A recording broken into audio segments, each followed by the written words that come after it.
পরিষ্কার বলতে চাই, বিএনপির বিরুদ্ধে আপনারা যে অপবাদ দিয়েছেন, আজকে দেশের মানুষ সেই অপবাদকে প্রত্যাখ্যান করেছে। এই দেশের কোর্ট রায় দিয়েছে বিএনপি কোনো প্রতারকের দল না,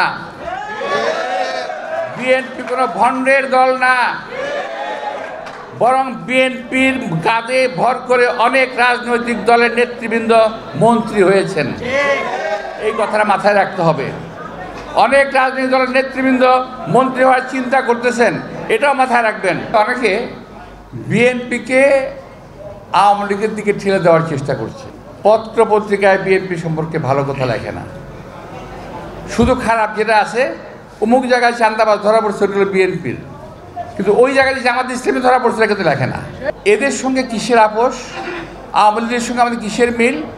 আওয়ামী লীগকে যেখানে যে পাবেন, যেভাবে পাবেন, দয়া করে ব্যবস্থাটা নিয়ে নিন। বিএনপি সম্পর্কে বিএনপি কিছু বলে না। আমি আজকে স্পষ্ট ভাষায় বলতে চাই, আমরা আওয়ামী লীগের আওয়ামী লীগের নেতৃবৃন্দের বিচার দাবি করছি অবিলম্বে। দলীয় বিচারও আছে, একটা দলীয় বিচার, যে দলীয় বিচারের মাধ্যমে দোষী সাব্যস্ত হলে আওয়ামী লীগকে ব্যান করা সম্ভব। সুতরাং এমন কোনো কথা কারো ভাবা উচিত না, বলা উচিত না। তবে হ্যাঁ, আওয়ামী লীগের অনেক লোক এখনও বাংলাদেশে জায়গা মতো রয়ে গেছে, তাদেরকে চিহ্নিত করেন, যথাসময় থেকে উৎখাত করতে হবে। তবে আইন নিজে হাতে তুলে নেবেন না। হারুন একটা কথা বলেছে যে এখানে বাইরের লোকেরা